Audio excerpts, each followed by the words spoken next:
யெகோவா இதே பிரேட்டின் வழியாக தேவநாமம் மகிமைப்படுவதாக உங்களையும் வெல்கம் பண்றேன்.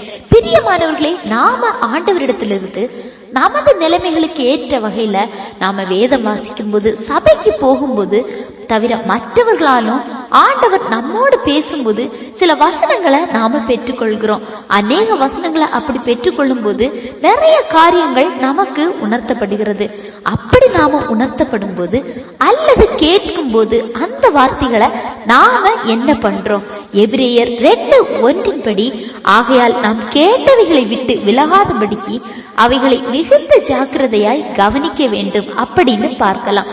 அதாவது முதல்ல ஒரு வார்த்தை நமக்கு நேராக கடந்து வருகிறது.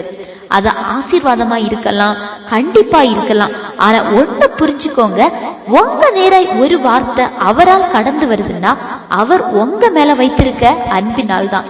முதல்ல அந்த வார்த்தைய நீங்க அசால்ட்டா எடுத்துக்காதீங்க. அடுத்ததாக அந்த வார்த்தையை விட்டு விலக கூடாது. அடுத்ததாக வார்த்தையை ஜாக்கிரதையை கவனிக்கணும்னு சொல்லப்படுது. ஏன்னா அந்த வார்த்தை சும்மா வந்தது இல்லைங்க, உங்களுக்காக தேவனால் அனுப்பப்பட்ட வார்த்தை. நீங்க இந்த வார்த்தைய ஜாக்கிரதை இல்லாம விட்டு விலகுனா நீங்க இது ஆண்டவரால் எனக்கு அனுப்பப்பட்ட வார்த்தைன்னு விசுவாசிக்கல. அதாவது உங்களுக்குள்ள ஒரு அவிசுவாசம் செயல்படுகிறது.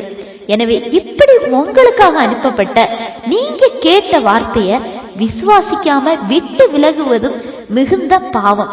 எனவே தேவ வார்த்தைய குறைத்து மதிப்பிடாதீங்க.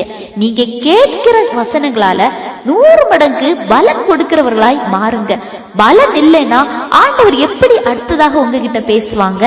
அப்படி நீங்க ஆண்டவருக்கு கீழ்ப்படிந்து அந்த வசனத்தின்படி செயல்படும் போது நீங்க அவரின் வார்த்தைக்கு முக்கியத்துவம் கொடுத்து கீழ்ப்படிய ஆரம்பிக்கும் போது அடிக்கடி ஆண்டவர் உங்க கூட பேச ஆரம்பிப்பாங்க.